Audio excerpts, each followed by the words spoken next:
Welcome to Landacademy. I'm Jack Butala. I'm Jill DeWit. We show you how to buy real estate for half of what it's worth. And sell it on the internet really fast. We are Jack and Jill, and this is the Jack and Jill Show too. With over 15,000 completed transactions, we're the experts at acquiring property. Of all kinds, not just land. For half price and flipping them for way more. All right, let's get this show started. Jack Butala with Jill DeWit. Hello. Welcome to our show today. In this episode, Jill and I talk about how the assessor does the pricing work for you.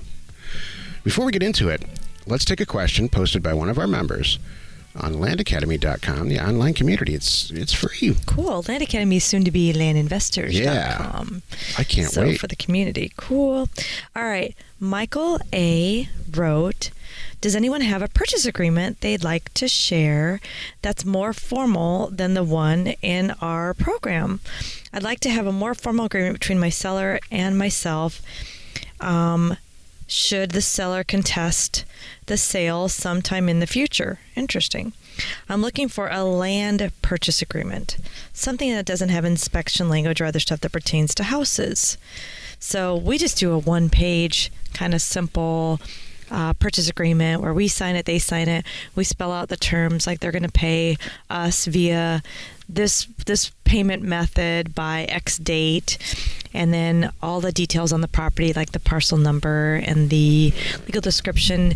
And for us, it works great. And I've never had any issues, which is very interesting. I question Michael's overthinking a little bit because we, again, have never had any issues. Well said. So that's not. I was going to put it a little differently than that. Okay, go for it. This is being grossly overthought. So the purchase agreement is only, as I understand it, the purchase agreement is only for the time between when everybody signs the PA and then a deal gets closed. I don't think anyone goes back to the purchase agreement after the transaction is completed and say, let's say something goes wrong, and we all say, oh my gosh, you violated the purchase agreement, the terms of the purchase agreement. So, no, I think these are I do understand his point about taking the language out about houses, inspections and things like that. So, which is really, in a large way, why we developed this concept and this whole business model is taking the garbage out of real estate transactions. You're right. That's it. Yeah, that's a good point. Michael, be careful. You might be putting the garbage back in. Yes. Because we're not realtors. We're not doing this stuff. It's like I'm buying a car. Imagine it's the same thing as buying a car from someone off, not a dealership. I have a little agreement that I sign, and I don't even have to show that to motor vehicles when I do it, but we all do a little receipt, if you will. Or a bill of sale, so it's just like maybe. that, bill of sale. Yeah. That's what I mean. Right. Just something like that for our records, showing what we paid. Should we ever need it for tax purposes or something, then we have it. So that's kind of how we look at this. And you're right, Jack. And even so, these signed purchase agreements, I'm never going to call someone up and go, you flaked, you didn't pay, come on, you promised you signed this. No, if they flake, fine. I go to the next person who had wanted to purchase the property, my buyer number 2. And if you read our purchase agreement, it's the one we send out in the mailer. It's in the offer. The PA and the offer to purchase are basically the same, and it says, we want to buy your property for X.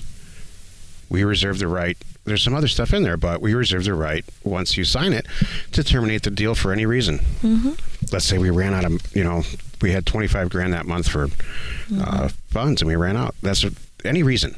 We can terminate the deal or extend it or anything. So right.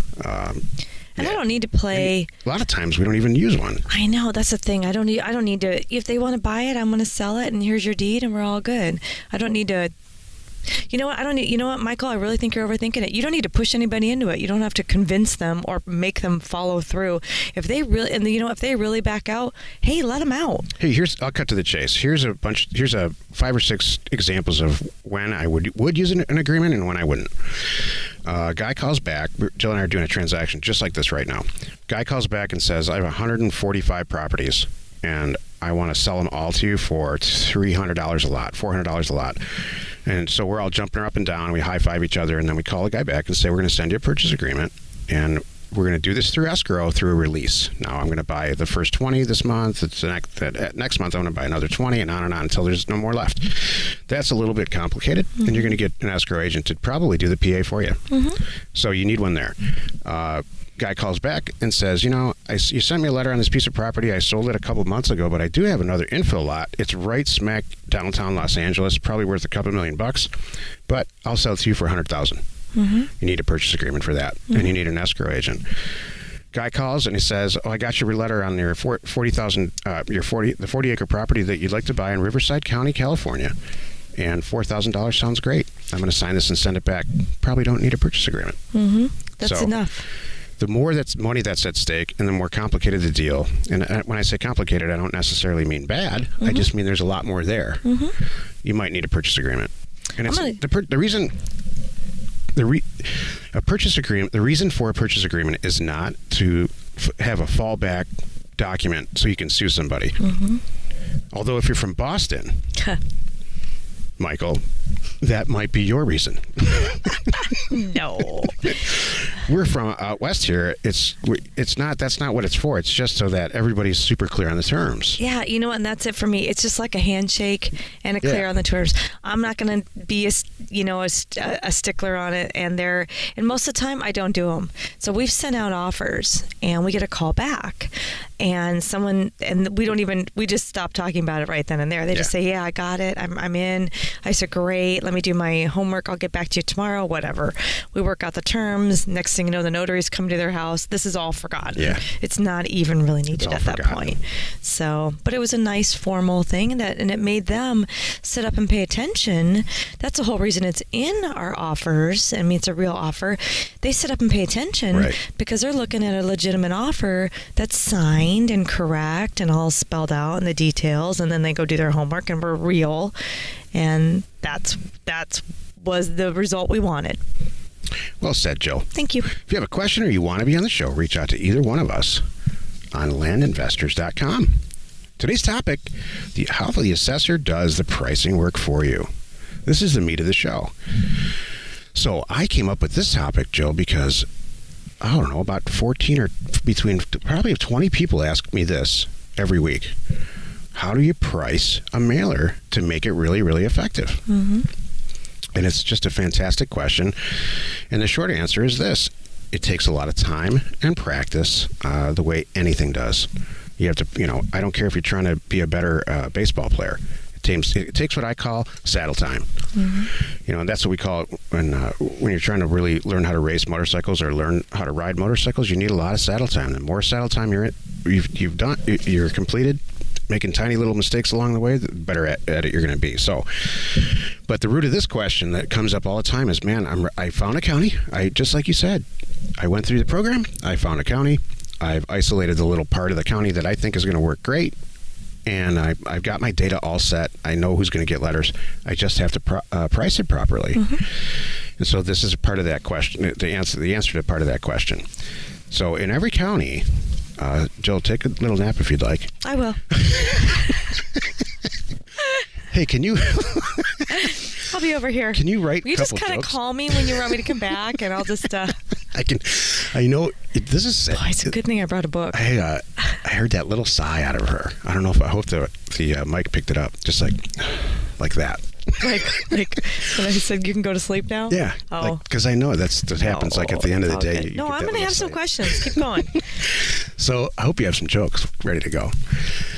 So you've got it all ready to go, your spreadsheet, and you're wondering about pricing. Maybe it's because we talk about pricing all the time.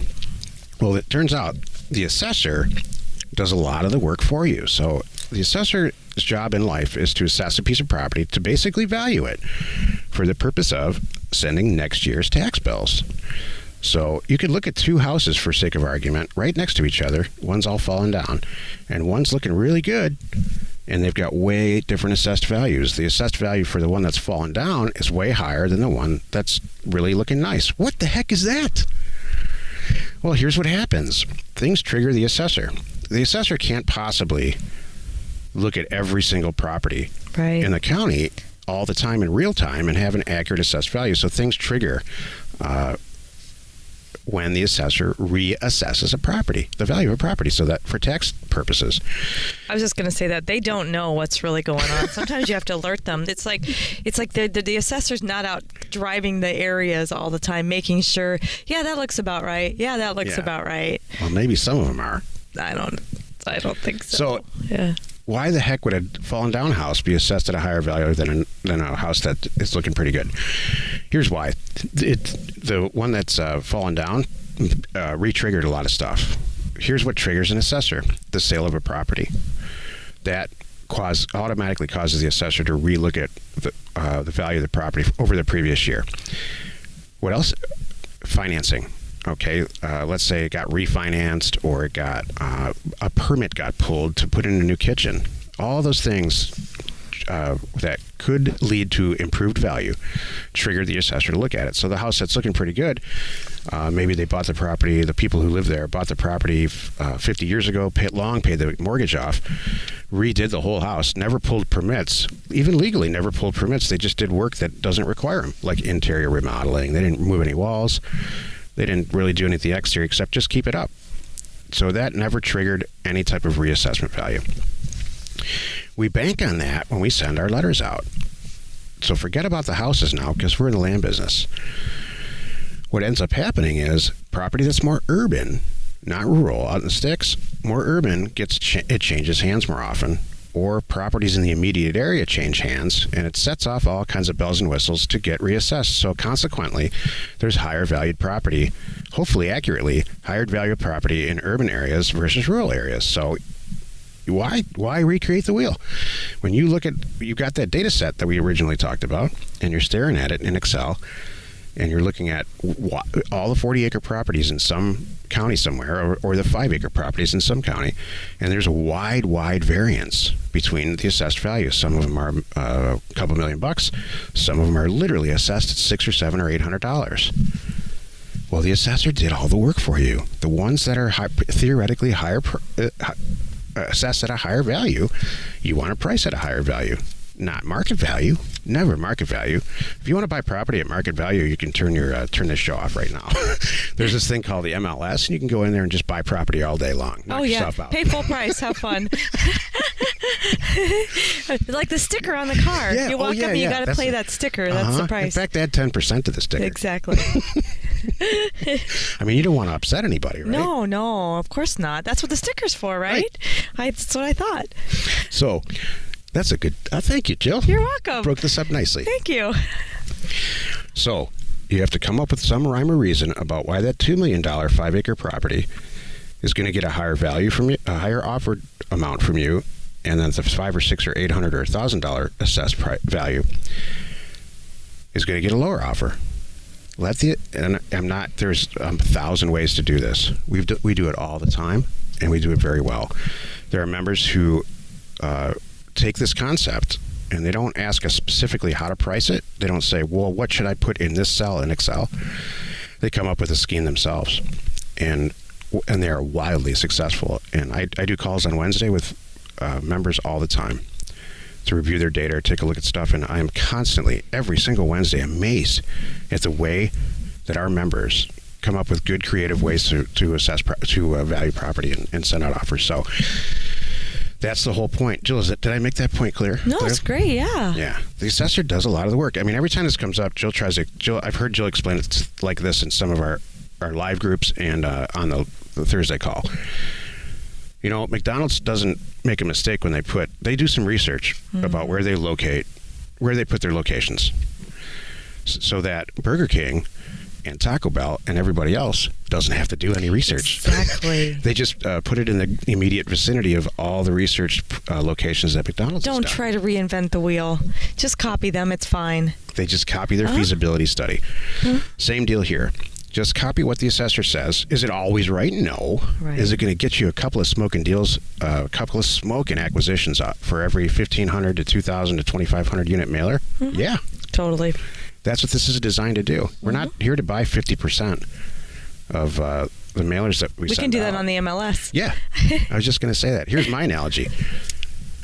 Along those lines, if you're a professional basketball player and you don't commit at least 4 fouls a game, you're not trying hard enough. You're not supposed to get one foul. Or be perfect. Yeah. Or pay sticker. Exactly. I love it. If you have a question or you want to be on oh, that's not right. Join us in another episode where Jack and Jill discuss how to use information. That's me. And inspiration. That's To me. get just about anything you want. We use it every day. I'm awake now. We use it every day to buy property for half of what it's worth and sell it immediately. You are not alone in your real estate ambition. So how you doing? So good. You know what I was going to share with these people? And we're talking about sending out offers and all that good stuff. I want to make sure everybody knows that offers to owners is coming soon. Oh, good. Okay. So you need to know if this is something you're thinking about doing for whatever kind of property, you just want access to this data and you want cheap mailers, go check out offerstowners.com and get on the mailing list for early notice because it's coming. You know what? For sake of clarity, offers to owners is this: it's access to RealQuest Pro, best data on the planet for exactly what we do, and then a way to get the offers that you create directly in front of the owners, and through bulk mail. Bulk mail IT style is what I call it. It's a tech-driven, no real ink on your fingers way to get offers out for, and it's easy, less than 50 cents each. And it's not like you don't need to know how to do a mail merge. You don't have to need it. It's pretty. We took all that away for you to make it really easy. And so it's really nice. I mean, it's cutting edge, truly. It is. You're never going to find anything cheaper and better. Exactly. That was a very good, informative show. I'm glad that you did that. Good. Jack, thank you. I think a lot of people will get a lot out of that. Jill, that's very nice of you to say. You're welcome. Usually you just throw the headphones down at the end and say, geez, we did it again. No. You did it again, Jack. I didn't get to say anything. No. Yeah, that kind of stuff. No, it's all good. Information and inspiration to buy undervalued property.